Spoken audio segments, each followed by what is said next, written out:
భారతదేశపు రాజకీయాల్లో ప్రస్తుతం చర్చనీయాంశమైంది.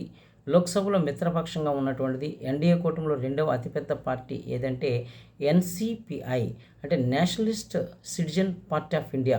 ఇది 2022 అక్టోబర్ 14వ తేదీన దీని ఫౌండర్ షన్లీ కండు కాగా, దీని ప్రధాన కార్యాలయం వెస్ట్ బెంగాల్లోని హౌరా జిల్లాలోని షక్రెల్ అనేటువంటి ప్రాంతంలో కలదు. అయితే ఈ పార్టీ త్రిపురలో పోటీ చేసి ఓటమి పాలవడం జరిగింది.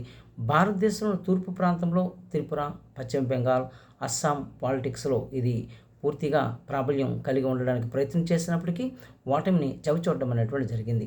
అయితే ఈ పార్టీ తాలూకా లక్ష్యం ఏమిటంటే, పార్టీ ఫిరాయింపుదారులను అడ్డుకోండి, మీ ఓట్లను మరి పూర్తిగా సద్వినియోగం అవ్వాలనేసి అంటే కాపాడుకోవడానికి పార్టీ ఫిరాయింపుదారులను తిప్పికొట్టండి అనేది దీని తాలూకా ఒక ప్రధానమైనటువంటి స్లోగన్. ఈ పార్టీ భావజాలం ఏంటంటే ప్రాంతీయవాదం, లౌకికవాదం, అదేవిధంగా బెంగాల్ జాతీయవాదం, ఉదారవాదం అనేటువంటిది ఉంటుంది. ఈ పార్టీ తాలూకా ప్రస్తుత లోక్సభ లీడర్ కాకోలి ఘోష్ దస్దార్ బసరత్ లోక్సభ నుంచి ప్రాతినిధ్యం వహిస్తున్నారు.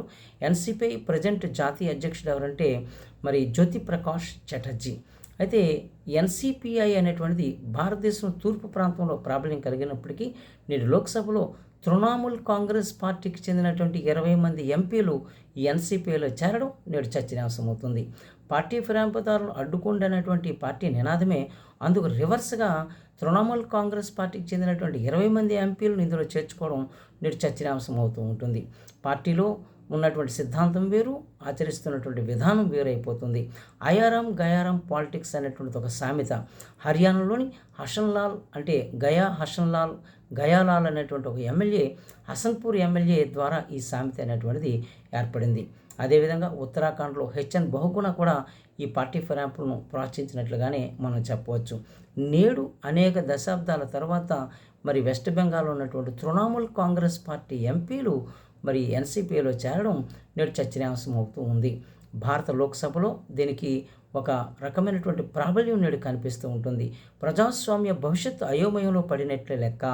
పార్టీ ఫిరాయింపుదారులను అడ్డుకుంటున్నటువంటి ఈ పార్టీయే ఫిరాయింపులను ప్రోత్సహించడం ప్రజాస్వామ్య భవిష్యత్తు అయోమయంలో పడేసినట్టుగానే మనం తెలియచేయవచ్చు.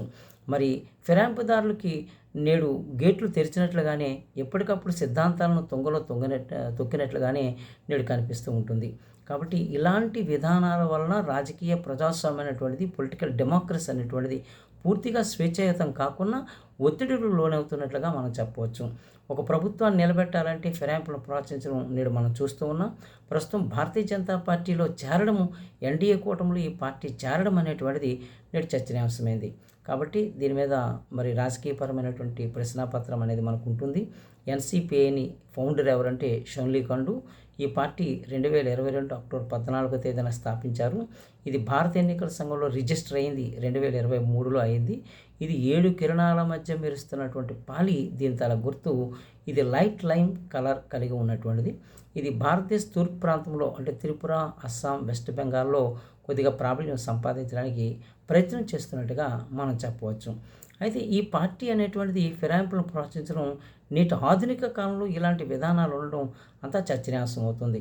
ఎప్పుడో 1967లో గయాలాల్ అనేటువంటి హసన్పూర్ ఎమ్మెల్యే ఫిరాయింపుదారులను ముచ్చటగా 3 సార్లు పార్టీలు మారిపోవడం, 15 రోజుల్లో 3 పార్టీలు మారడం చర్చనీయాంశమైంది. ఆ తర్వాత కాలంలో హెచ్ఎన్ బహుగుణ ఉత్తరాఖండ్కి 2 సార్లు అంటే ఉత్తరప్రదేశ్కి, ఉత్తరాఖండ్కి 2 సార్లు ముఖ్యమంత్రి చేశారు. అతను కూడా ఫిరాయింపుదారులను ప్రోత్సహించారు. ఇలా ఫిరాయింపుదారులను ప్రోత్సహించడం అనేటువంటిది చాలా తప్పిదమైనటువంటి అంశంగా మనం చెప్పవచ్చు. అలాగే పార్టీ ఫిరాయింపులను భజన్లాల్ అనేటువంటి హర్యానా మాజీ సీఎం కూడా ప్రోత్సహించారు. నేటి కాలంలో వెస్ట్ బెంగాల్లో తృణమూల్ కాంగ్రెస్ పార్టీకి చెందినటువంటి 20 మంది ఎంపీలు ఎన్సీపీలో చేరడం చర్చనీయాంశం అవుతుంది. కాబట్టి @ ఈ పాలిటీ అనేటువంటి ఛానల్ను సబ్స్క్రైబ్ చేయండి, లైక్ చేయండి, షేర్ చేయండి. My name is Maroju Eshwar Venkatrao. పోటీ పరీక్షకు సంబంధించి ఒక రాజకీయపరమైనటువంటి కరెంట్ ట్రెండ్లో బిట్స్ ఎలా వస్తాయనే దాని మీద ఈ షార్ట్ వీడియో అనేటువంటిది చేయడం జరిగింది. కాబట్టి దీని మీద అవగాహన పెంచుకోండి. కాంపిటేటివ్కి వెళ్ళే వాళ్ళు ప్రతిరోజు జరుగుతున్నటువంటి కరెంట్ పాలిటిక్స్ను కూడా ఫాలో అవ్వాల్సినటువంటి అవసరం అనేది ఉంది. ఇందులో మరి హెచ్ఎన్ బహుగుణ ఏ 2 రాష్ట్రాలకు ముఖ్యమంత్రిగా చేశారంటే ఉత్తరప్రదేశ్కి, ఉత్తరాఖండ్కి 2 సార్లు ముఖ్యమంత్రిగా చేశారు. అలాగని హర్యానాలోని హసన్పూర్ ఎమ్మెల్యే ద్వారా ఈ సామెత వచ్చింది. ఆ ఎమ్మెల్యే పేరు ఏంటంటే గయాలాల్. అందుకే అయారాం గయారాం అనేటువంటి సామెత కూడా వచ్చింది అనేది మీరు బాగా గుర్తుంచుకోవచ్చు. అలాగే హర్యానా మాజీ సీఎం భజన్లాల్ కూడా ఈ పార్టీ ఫిరాయింపులు ప్రోత్సహించారనేటువంటిది ఒక నిత్యమైనటువంటి సత్యం. మరి ఆంధ్రప్రదేశ్లో కూడా మరి ఎన్నికలకు ముందు అనేక మంది వైఎస్ఆర్సీపీ నుంచి తెలుగుదేశం పార్టీలోకి మారిపోవడం మనకి చూస్తూ ఉన్నాం. అది ఎన్నికలకు ముందు ఫిరాయింపుదారులు ఉండడం, కానీ ఎన్నికలైన తర్వాత గెలుపొందినటువంటి వెస్ట్ బెంగాల్లో మరి 20 మంది ఎంపీలు ఎన్సీపీలో చేరడం నేడు చర్చనీయాంశమైనటువంటి అంశంగా మనం చెప్పవచ్చు.